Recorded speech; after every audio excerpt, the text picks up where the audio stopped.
নমস্কাৰ সকলোকে স্বাগতম জনাইছো আজিৰ ভিডিঅ'ৰ মাজলৈ আৰু আজিৰ ভিডিঅ' যেহেতু আজি মঙ্গলবাৰ আৰু 11টা বজাৰ পৰা যেহেতু বৈঠক আৰম্ভ হ'ব শিক্ষামন্ত্ৰী ডাঙৰীয়াই যোৱাকালি কোৱা মতে আৰু এই বৈঠকখন বৰ গুৰুত্বপূৰ্ণ হ'ব কাৰণ ইয়াৰ এই বৈঠকখনৰ লগতে ছাত্ৰ ছাত্ৰী সমূহৰ ভৱিষ্যত জড়িত হৈ আছে পৰীক্ষা বাতিল হ'ব নে পাতিব এই সমূহ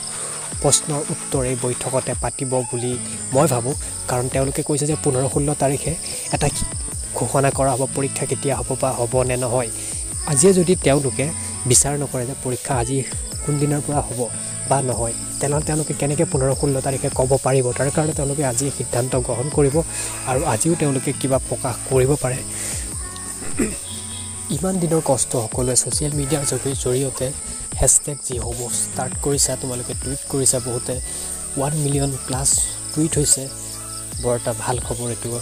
আৰু এনেকৈ CBSE যোৱাকালি যিখন ফৰ্মুলা উলিয়াইছে তো সেই ফৰ্মুলালৈকে তেওঁলোক বাদ চাই আছিল নিশ্চয় কাৰণ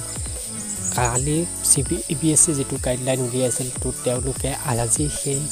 মতে আজি তেওঁলোকে বৈঠক পাতিব মই ভাবো পৰীক্ষা বাতিলো হ'ব পাৰে কিন্তু অসমত তেওঁলোকে কৈ আছে যে বান আহিলেও বাতিল নকৰো আসলে কি কৰে তেওঁলোকে জানে একেবাৰে আমি জাস্ট এটা অনুমানে কৰিব পাৰো কাৰণ আমি এজন ষ্টুডেণ্টে হয় আৰু ষ্টুডেণ্টৰ মনৰ কথা বুজি পায় এটো কথা সকলোতকৈ ডাঙৰ কথা এজন শিক্ষামন্ত্ৰী কিন্তু এজন ষ্টুডেণ্টৰ মনৰ কথা বুজি নাপায়